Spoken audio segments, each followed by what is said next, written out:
Hello mga kapalangga.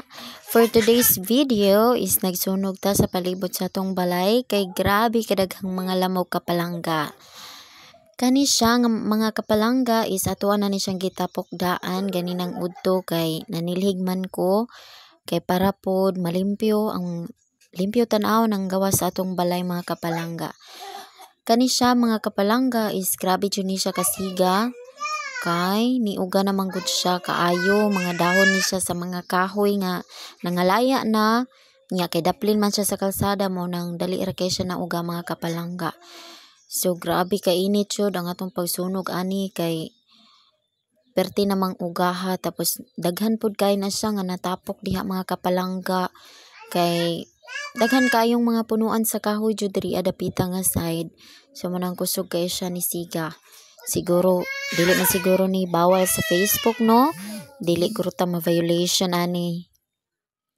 So nakahunaw na lang jud ko ani nga ako siyang videohan mga kapalangga kay wala jud ko'y laing ma-content no nya samot nagwala ko'y load jus ko mo ni mag-vlog nga walay load.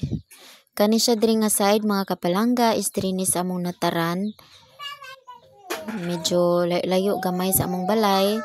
Pero bali murag gyapon nignatad na mo.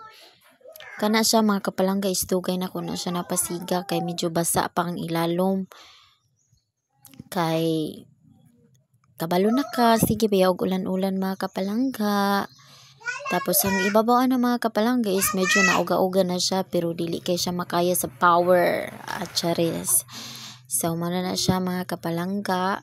Para pampawala jud na siya sa lamok mo nang magpaaso jud ta kanunay sa atong mga balay. Dapat jud maglikay jud ta sa mga lamok kapalangga, manglimpyo ta sa palibot kay aron iwas ta sa mga sakit. Dili lang kay sa dengue para iwas sa tanang mga sakit no. Mas nindot jud nga atong balay is limpyo tanaw ng palibot. So muna siya gibalikan na pud nato og sunog mga kapalangga kay wala siya nasunog kay lagi basa ang ilalom no. So ayan ni aso na siya, very good pampawala sa lamok nga grabe kasakit mamaak, mas sakit pa mo paak sa tong bana aha. So diri nga side mga kapalangga is daplin gyapon ni sa kalsada nga may pasulod jud sa diri sa among padulong sa among balay is kani diri agay mga kapalangga is dili na ni jud siya amo ang yuta nay part nga dili na mong yuta pero giapil lang nako siya silig kay limpyo man pud siya. Ako na lang pud siyang giapil og silig kay para malimpyo jud siya tan-awon and then sunogon na pud nato kay para wala na kay basig mo ulan na sad mabasa na pud di na pud masunog. Grabe mosamot jud ang atong lamok ani nga sakit kay mamaak. So ayan kusog kay siya ni aso, very good kay siya.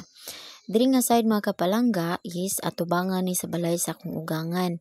Kana nga balay makita ninyo mo na siya ang balay sa akong ugangan pero wala na sila diha na muyo kay naa sila sa ubos.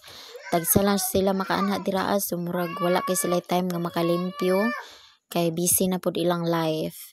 So mo nang giapilan na to siya og sunog mga kapalangga kay para pud iwas na lang pud sa lamok para limpyo tanaw ng atong natad.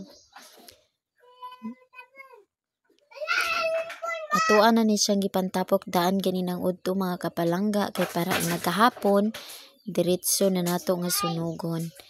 Dili na ta magliso, di na ta madugay kaayo kay magsilig-silig pa. So kana ako na lang po na siyang giapil ang silig at giapil na po na ko na siya silig. Actually wala na ko na siya giapil og silig ganinang udto kay wala lang, trip lang, chars.